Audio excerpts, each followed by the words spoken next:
Welcome back, students. So, as you all know that we are discussing about electricity and circuits. And in our previous class, I had told you about torch. And also, I had told you how you can make your own simple torch. किस तरह से आप लोग अपनी simple torch बना सकते हैं, इसके बारे में भी मैंने आप लोगों को बताया था. सो उसमें आप लोगों ने देखा था भाई, एक डायग्राम मैंने आप लोगों को बताया था कि किस तरह से हम लोग सिंपल टॉर्च बना सकते हैं. तो सिंपल टॉर्च बनाते वक्त हमने यूज़ किया था bulb, cell, wire and switch के फॉर्म में हमने पिन यूज़ की थी. क्लियर? सो ये सभी चीज़ें आपस में बेटा मिल करके ये क्या बनाती हैं, ये एक सर्किट बनाती हैं. और हम उसी सर्किट के बारे में इस क्लास में पढ़ेंगे. अंडरस्टैंड? सो बिफोर दैट एक चीज़ आप लोगों ने नोटिस की कि बल्ब तो ग्लो कर जाता है जब हम सभी चीज़ों को आपस में कनेक्ट कर देते हैं इन अ प्रॉपर वे. तो बल्ब ग्लो करता क्यों है? So it glows because of an electric current. तो जो इलेक्ट्रिक करंट होता है बेटा, इट हैज़ इलेक्ट्रिकल एनर्जी जो फ्लो करती है, that flows from positive end to negative by wires के थ्रू होते हुए पॉजिटिव एंड से नेगेटिव एंड तक जाती है electrical energy, and it reach to the electric bulb तक पहुंचती है. Then the bulb glows and it produces heat and light. Clear? Now come to the next point, that is electric circuit. So about electric circuit we can say that a path that allows the current to flow from, यानी एक ऐसा path जो current को allow करता है positive terminal से negative terminal तक flow करने के लिए, that is known as electric circuit. Okay. और ये इलेक्ट्रिक सर्किट बेटा दो टाइप की होती है. एक होती है कंप्लीट और क्लोज्ड सर्किट, जिसमें होता क्या है, in such circuit it allows the flow of current, यानी इसमें करंट फ्लो करता है. But in an broken or open circuit, broken या ओपन सर्किट में क्या होगा भाई, फ्लो ऑफ करंट नहीं होगा.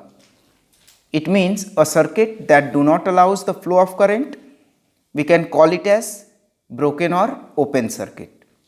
Got it? Now with the help of some diagrams, I am going to tell you about circuit. Let's see here. As you can see that here some diagrams in front of you. So first one is showing you a simple circuit. एक simple circuit बेटा कैसे बनती है? Simply हमने क्या किया, एक bulb लिया, वायर लिया हमने, and we had connected these wires to the cell. Okay. तो ये हमारी एक सिंपल सी सर्किट प्रिपेयर हो जाती है. Before moving to the complete और क्लोज सर्किट, ओपन और broken circuit, let's see here I have told you about how can we represent a cell और अ बैटरी. तो बेटा देखो, सेल जो होती है सिंपली हम सेल को इस सिंबल से रिप्रेजेंट कर सकते हैं. बट जो बैटरी होती है, battery means combination of cells. कई सेल्स जब आपस में कंबाइन हो जाती हैं तो उन्हें हम बैटरी बोलते हैं, एक बैटरी बोलेंगे. क्लियर? तो सेल का सिंबल ये हो गया भाई, बैटरी का सिंबल ये हो गया. स्विच जो होता है बेटा, स्विच के लिए हम ये सिंबल यूज करते हैं. And for a bulb we can use this one. Clear?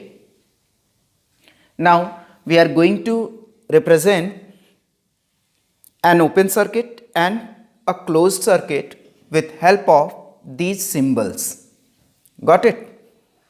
So let's see here.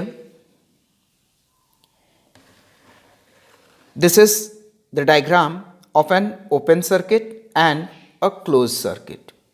Here you can see that a wire is there, cell is connected here, switch यहाँ पे है आपका बेटा, Understand? And this one is bulb. So अब यहाँ पे क्या हुआ कि आप देख सकते हैं यहाँ पे स्विच जो है, स्विच ने इन वायर्स को कनेक्ट नहीं किया है. क्लियर? तो जब स्विच ने इन वायर्स को कनेक्ट नहीं किया है, इट मीन्स कि ये सर्किट क्या है, ओपन है, यहाँ पे फ्लो ऑफ करंट नहीं होगा. बट यहाँ पे कनेक्टेड है, सो यहाँ पे फ्लो ऑफ करंट होगा and the bulb glows here. Got it? So this is all about circuits. Now जैसा कि हमने पढ़ा कि ये जो वायर्स होते हैं ये क्या करते हैं, ये फ्लो ऑफ करंट को अलाउ करते हैं. And mostly we use metal wires. तो जो मेटल वायर्स हम लोग यूज़ करते हैं बेटा, इट मीन्स कि मेटल्स जो होते हैं अलाउ करते हैं इलेक्ट्रिसिटी को, इलेक्ट्रिक करंट को पास होने में. Clear? So we can call it as conductor. Now see about conductor and insulator. A conductor an object that allows the electricity to pass through. It means ऐसा object जो कि electricity को allow करेगा खुद से पास होने के लिए, वो कंडक्टर कहलाता है, like metal wires. And an insulator is that object that do not allow the electricity to pass through it. Clear? So conductors और इंसुलेटर्स बात करें बेटा दोनों की, तो both conductors and insulators are important for us in our daily life. हमारी daily life में इन दोनों का ही बहुत ही इम्पॉर्टेंट रोल होता है. ये दोनों ही हमारे लिए इम्पॉर्टेंट होते हैं. कैसे इम्पॉर्टेंट होते हैं? सो जैसा कि आप लोग जानते हैं बहुत सारी इलेक्ट्रिकल अप्लायंसेस हैं जिनका हम यूज़ करते हैं अपनी डेली लाइफ में. फॉर एग्जांपल मेनली हम बात करें वायर्स की, तो बेटा यहाँ पे जैसे जो वायर्स यूज़ हो रहे हैं ये मेटल वायर्स हैं जो कि कंडक्टर्स हैं. बट यदि जो वायर्स हैं उन पे प्लास्टिक की कवरिंग नहीं हो और हम उन्हें टच करें तो क्या होगा, हमें शॉक लगेगा. क्लियर? तो जो प्लास्टिक कवरिंग है वो एक तरह से इंसुलेशन प्रोवाइड की गई है वायर्स को, जिससे कि हमें शॉक ना लग सके. क्लियर? तो similarly in this way many of the appliances or the things or objects are with us, in that we use both conductors and insulators together. Got it?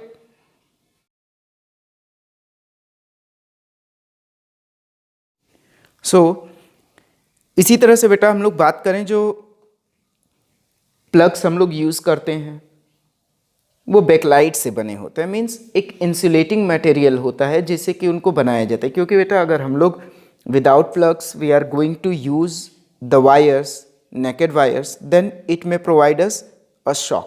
ये हमें एक इलेक्ट्रिक शॉक दे सकता है. That is very dangerous for us. Similarly हम लोग ये भी कह सकते हैं कि जो इलेक्ट्रिसिटी प्रोड्यूस की जाती है, जनरेट की जाती है पावर प्लांट्स में, वो हमारे घरों तक सप्लाई की जाती है through wires. And if you observe, these are also being insulated. Clear? Now come to the next point, that is about electric cells. अगला पॉइंट जो है हमारा वो है electric sales. So in this topic we will read about some different types of cells in short way. Clear? So first of all, let's see about dry cell. Dry cell क्या होती है भाई? A source of electrical energy produced in it by the chemicals stored in it. यानी इसमें जो electrical energy produce होती है बेटा वो किन की वजह से होती है? जो केमिकल्स इसमें स्टोर्ड होते हैं. इसके भी दो एंड्स होते हैं, पॉजिटिव टर्मिनल और नेगेटिव टर्मिनल. बट इसका डिसएडवांटेज यही है कि जब इसके केमिकल्स एग्जॉस्ट हो जाएंगे then we can't use it again. हम इसका यूज़ दोबारा नहीं कर सकते हैं. Mostly you have seen the use of dry cells in torch and some other appliances. Next one is car battery. As it is being used in a car or some vehicles, it consists of about 6 cells. यानी ये लगभग 6 sales से बनी हुई होती है. And ये जो होती है ये एक ड्राई सेल से ज़्यादा इलेक्ट्रिकल एनर्जी प्रोड्यूस करती है. It produces more electrical energy than a dry cell.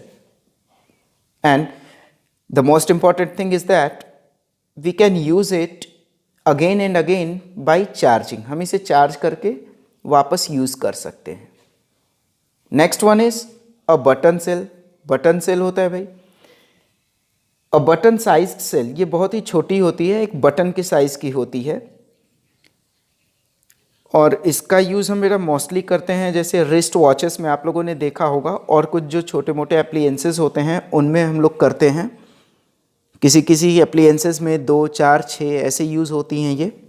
And we can use some of the button cells by charging, यानी चार्ज करके हम उनको वापस से यूज़ कर सकते हैं.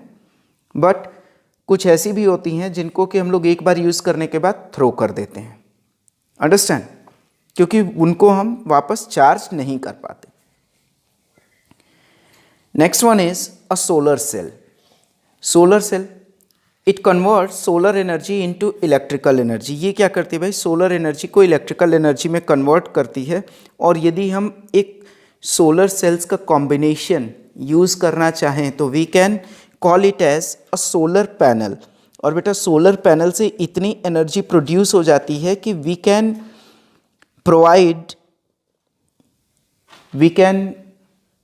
do a lot of our work. We can run a lot of appliances like pumps, street lights and some appliances of our homes through it.